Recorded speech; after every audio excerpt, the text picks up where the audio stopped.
¿Qué tal amigos? Mi nombre es Rafael Arévalo y les quiero dar la bienvenida a esta lección especial número 1, Jesucristo, el autor de la vida. Así que ponte cómodo por favor, acércate a una Biblia y estudiemos la palabra de Dios para poder descubrir este mensaje que Dios tiene para todos y cada uno de nosotros. Bienvenido. Jesús es el autor de la vida. ¿Quién es Jesús? Si preguntamos a 10 personas, si les fuéramos preguntando a cada una de ellas, ¿quién es Jesús? Tal vez recibiríamos 10 respuestas completamente diferentes una de la otra. Unos dirían que es un gran hombre, otros dirían que es un gran maestro, mientras otros asegurarían que es el Hijo de Dios. Otros lo admiran por la forma en que sufrió todos esos abusos a manos de los soldados romanos, y en su época algunos creían que era un enviado de Dios, mientras otros lo miraban como un engañador, como un farsante, o un hombre peligroso. Incluso algunos políticos vieron en Jesús una amenaza para su gobierno, para su mandato.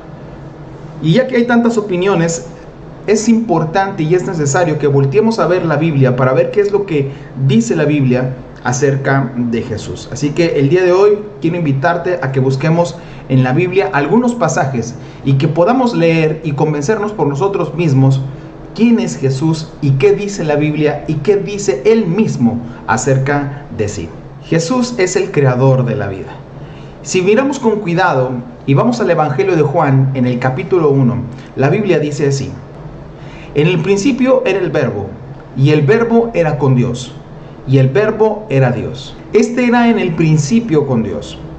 Todas las cosas por Él fueron hechas, y sin Él nada de lo que ha sido hecho fue hecho. En Él estaba la vida, y la vida era la luz de los hombres. Juan utiliza una palabra para referirse a Jesús que en nuestra Biblia se traduce como verbo. La palabra original es logos, y la palabra logos es una palabra todavía muy utilizada en la filosofía, que comenzó a ser usada por un filósofo llamado Heráclito en el 540 al 480 a.C. y para él el logos era la razón o la ley detrás del funcionamiento del universo. Es decir, para Heráclito el logos explicaba el mundo y le daba un orden o un principio de orden al mundo. Así que si leemos con cuidado lo que está tratando de decir el Evangelio de Juan en el capítulo 1, en los primeros versículos, es que Jesucristo era más que un simple ser humano. Es que el Verbo era con Dios y el Verbo era Dios. Era el principio creador y era también el sustentador de toda la creación. Después leemos en el versículo 14: y aquel Verbo fue hecho carne y habitó entre nosotros, y vimos su gloria, gloria como del unigénito del Padre, lleno de gracia y de verdad. Y se está refiriendo, por supuesto, a nuestro Señor Jesucristo. Juan lo llama el Verbo, Juan lo llama el Logos, a Jesús lo llama el principio fundamental de la vida. Jesús es Dios, Jesús es el creador de todas las cosas existentes y el creador de la misma vida. Ahora, pensemos por un momento, si Jesús es Dios eterno, el creador del mundo, ¿qué importancia debe de tener para la vida de todos nosotros? ¿Cómo deberíamos de haberlo tratado? ¿Y cómo lo trataron en su pueblo? El Evangelio de Juan en el capítulo 1 dice en el versículo 11: a lo suyo vino y los suyos no le recibieron. El pueblo judío rechazaba constantemente a Jesús. Los fariseos rechazaban una y otra vez a Jesús. Pero mi pregunta ahora para todos nosotros es: ¿y cómo trata la gente a Jesús hoy en día? Muchas personas aún dicen creer en Jesús, dicen ser sus seguidores, pero viven como si no tomaran en serio ninguna de sus palabras, ninguna de sus enseñanzas. Hay gente que rechaza a Cristo con un no definitivo, mientras otros simplemente son indiferentes. Lo rechazan diciendo: otro día más, otro día te seguiré, otro día busco a Dios, estoy muy ocupado, no tengo tiempo para ti. Pero vamos a leer ahora el Evangelio de Juan en el capítulo 14, el versículo 6. ¿Qué dice Jesús acerca de sí mismo? Jesús les dijo: yo soy el camino y la verdad y la vida. Nadie viene al Padre sino por mí. Jesús habló de sí mismo también. Y Él dijo, yo soy el camino, yo soy la verdad y yo soy la vida. Ahora, hay que tener mucha atención a las palabras de Jesús, porque Él no dijo, yo conozco el camino, yo sé la verdad y yo puedo dar vida. Él dijo, yo soy el camino. No dijo, conozco el camino, como muchas otras religiones dicen, este es el camino, conocemos el camino. No dijo, yo sé la verdad, como muchas otras personas pueden afirmar o presumir saber la verdad. Y Él no dijo tampoco, yo sé cómo obtener vida, no, Él dijo, yo soy la vida. Jesús es el camino, Jesús es la verdad y Jesús es la vida. Hay una diferencia muy grande entre conocer la verdad y ser la verdad. Muchos dicen que todas las religiones llevan a Dios, pero Jesús nuevamente vuelve a afirmar, yo soy el camino y nadie va al Padre si no es por mí. Así que para Jesús no existen muchos caminos.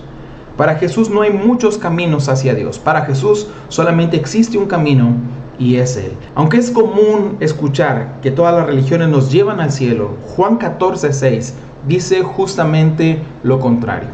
Y esto no es algo que nosotros los cristianos hemos inventado para poder excluir a la gente, sino que es algo que Cristo mismo afirmó y a través de su reacción confirmó que cada una de sus palabras es verdad. Pero hay un problema. Una vez Jesús conversó con un hombre llamado Nicodemo, un líder religioso. Era bueno, era respetado y dentro de la comunidad era una persona muy importante. Pero aún así, Jesús le dijo en Juan capítulo 3, versículo 3, que le era necesario nacer de nuevo. Te es necesario nacer de nuevo. ¿Nacer de nuevo? ¿Nacer de nuevo por qué? ¿Cómo? ¿A qué se refería Jesús cuando dijo nacer de nuevo? Ok, déjame explicarte algo. Efesios capítulo 2 nos dice, y Él nos dio vida a vosotros cuando estabais muertos en vuestros delitos y pecados. Cuando estabais muertos en vuestros delitos y pecados. Estabais muertos. ¿Por qué estábamos muertos? ¿O por qué estamos muertos? Romanos capítulo 3, versículo 23 lo explica. Por cuanto todos pecaron, están destituidos de la gloria de Dios. Es decir, todos hemos pecado. Y Romanos capítulo 6, versículo 23 dice, porque la paga del pecado es muerte, mas la dádiva de Dios es vida eterna en Cristo Jesús, Señor nuestro.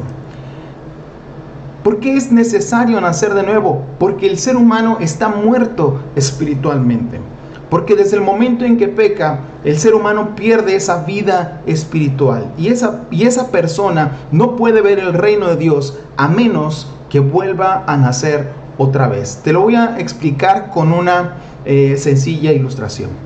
En una ocasión había un corderito, una ovejita, que ya se encontraba fastidiada de ser oveja. Estando en el rebaño, todas las ovejas compañeras decían me y me. Y entonces esa ovejita decía, ya me cansé de estar siendo ovejita. Ahora, ¿sabes qué? Le dijo a su compañera que tenía a un lado, ya decidí, voy a dejar de ser una oveja y voy a convertirme en un león.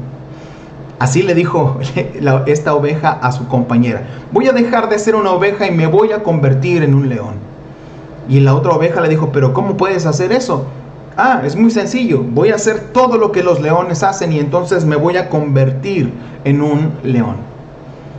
Y entonces la oveja se retiró del rebaño y comenzó a observar a los leones y comenzó a imitar la conducta de los leones y comenzó a caminar como león.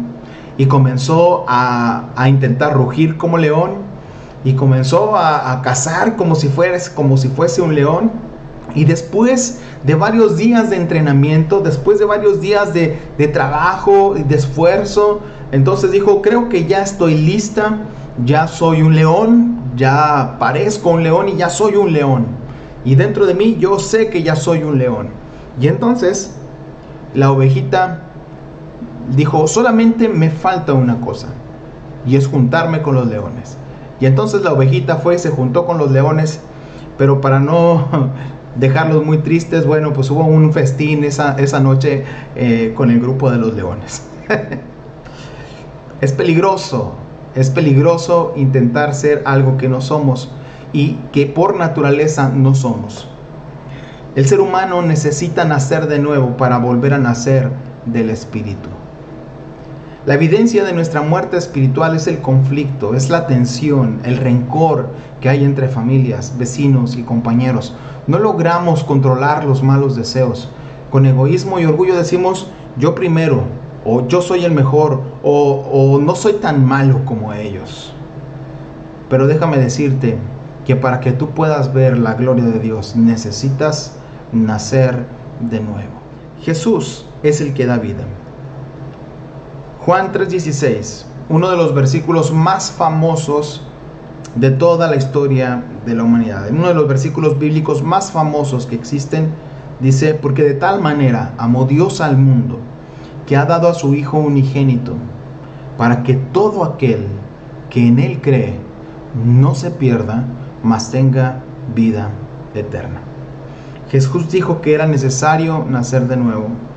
Jesús dijo en Juan 3:16, que creyendo en Él, nosotros podemos obtener esa vida espiritual. Dios nos amó tanto, Dios nos ha amado tanto, que en lugar de dejarnos muertos en nuestros delitos y pecados, envió a Jesucristo para darnos vida. Él es el que nos ofrece y nos puede dar vida. Nos puede dar no una vida pasajera, no una vida simple, sino una vida verdaderamente eterna. Es importante notar que la vida eterna no solo se refiere a nuestro futuro en el cielo, sino también a nuestra nueva vida ahora.